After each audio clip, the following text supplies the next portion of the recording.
Come, Ada. Come. Girl, just stay by me. Stay right here, Ada. Come right here. Come on, get by me. So I just did a video a few minutes ago. I'm going to do another one on Ada, with Ada. This is a Swedish Elkhound, one of our beauty queens. Just a phenomenal dog. I've been working her up here quite a bit lately. We're on the rim trail, so hope it's not too windy right down in this spot. We should be out of the wind enough, but I can feel the draft. But we've been working on the bear trails, and now we're on the rim trail. We were up high the other day, way in the back country. Ooh, we saw a great big black bear up there. Oh man, he was huge. And Ada just stared him down for me, and nothing to it. He moved off. We moved off. There was no conflict, no nothing. Just a real good experience. Good for her. She did great. Did just what she was supposed to do. It worked out perfect. So I wanted to talk to you today about something called sebaceous cysts. And they're what's called plugged oil pores, but they call them sebaceous cysts. Now, people with Norwegian Elkhounds experience them. You don't experience them in the Swedish Elkhounds because they've been interior dogs for so many centuries. They've been inside the forest all the time. They haven't been raised on the coast. Now, on the far side of Norway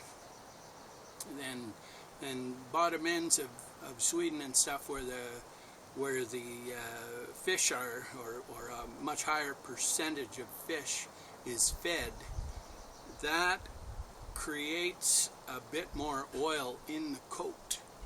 And over years of eating fish, the dogs developed quite a capability in the Norwegians to produce oil and have it flow to keep the double coat nice and supple. Now, the interior dogs, like Ada, they're fed their oils through red meat more, and some lake fish, but more red meat. Moose is the primary diet, and they don't produce quite as much oil, and their pores are a little different. They're used to pumping a little thicker oil, and they don't plug, and so you rarely, if ever, will see a sebaceous cyst on this dog, even though it's double coat and even though it's an Elkhound. The Norwegians, they tend to, if they're a coastal variety, they will tend to plug if you don't have enough oil in the diet. Now, everybody that's had one that hasn't talked to me first, they will go and they will get all kinds of surgery done and cut these things out and this and that, and all they really have to do is put fish in the diet.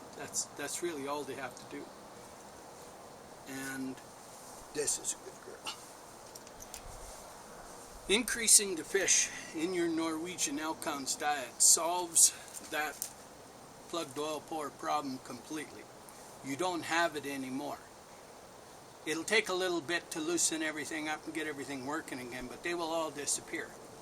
Now, these dry foods are one of the worst culprits for creating the problem.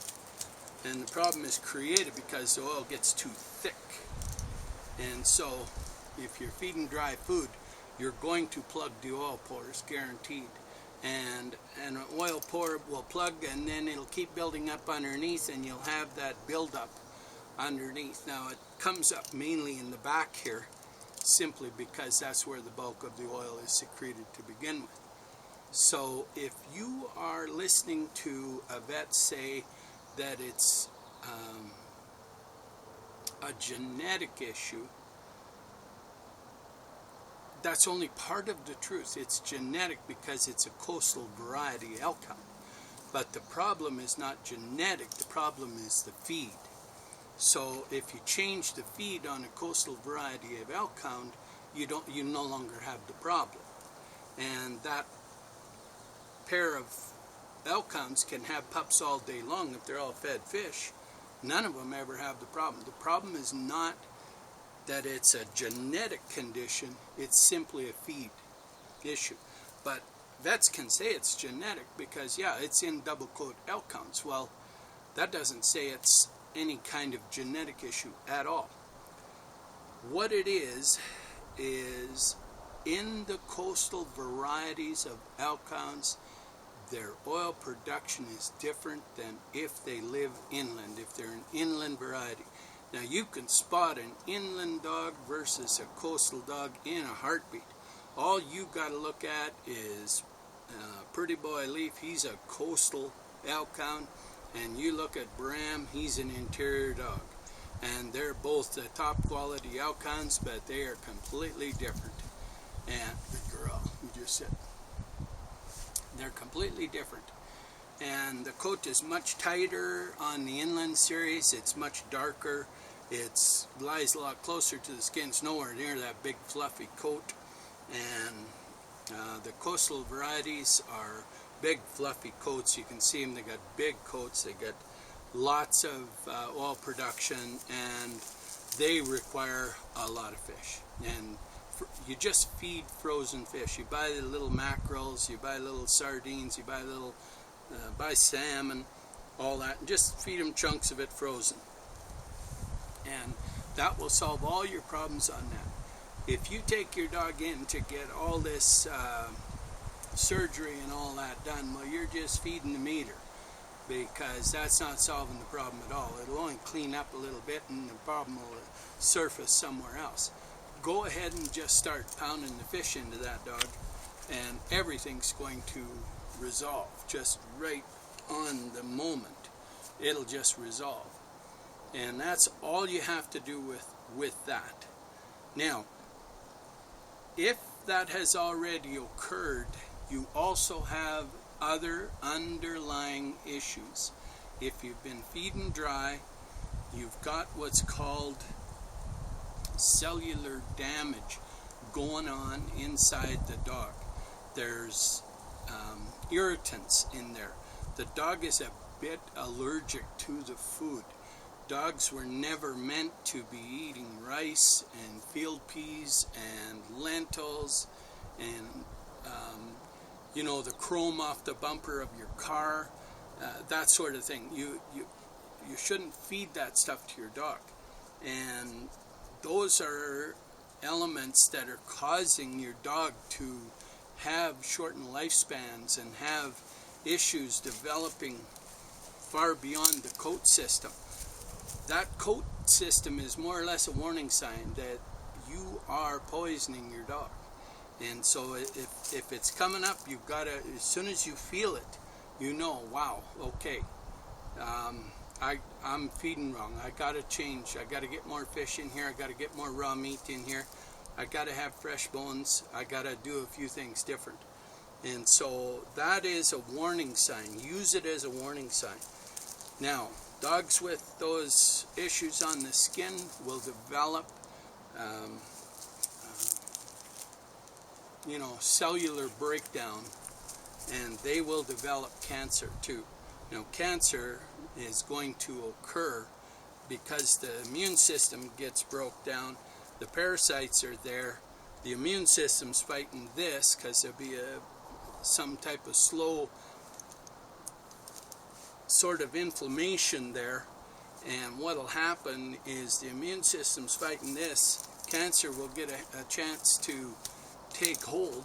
The dog will start developing cancerous tumors around the body because it's isolating the parasite and the cancer, and the immune system's tackling all of this, and you're continually feeding it dog food that is not helping it fight that. And so while you're dealing with this, the minute that appears, and everybody should deal with it this way anyway, but the minute that you have that appear, start treating with ivermectin and get the parasite load dealt with. Away goes the cancer.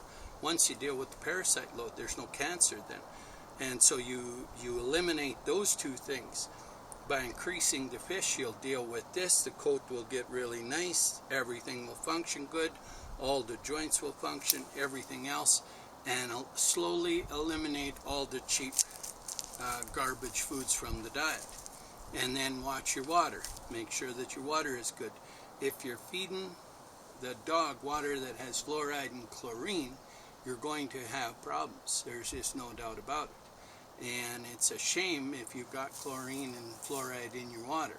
But if you do, you should get a little distiller and run that water through, and you and your family and your dog should drink that water. You don't have to drink the fluoride and chlorine. Like, come on, there's 1,000 studies on that, even more. So there's no sense trying to poison your dog with that water and your kids. Like, let's face it, you just stay right by me.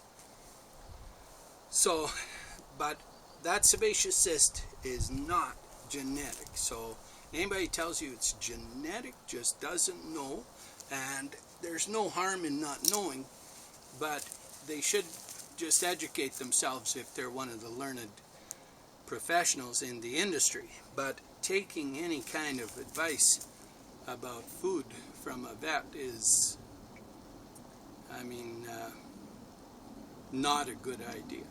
Like, don't do it. Most do not know. I got a couple good vets. They understand the right type of feed. But no, hey, you just come here. You just get over here. Come here.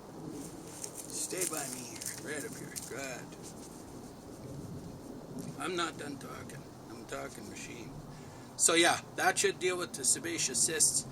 And they're never in this breed, just so you know. They're only in the Norwegian. If you had one in this breed, you must really be feeding bad. But I don't think you can get one in this breed. So only in the Norwegians, and only in the coastal varieties, and only because you're feeding wrong. So quit feeding that crap food. Good girl. What a magnificent female. She's heading out on the 19th. She's been helping me in these trails so much. Wow. Her work skills are awesome. Yeah, she wants to work. Okay. Let's get you going. Come on. Good. Stop.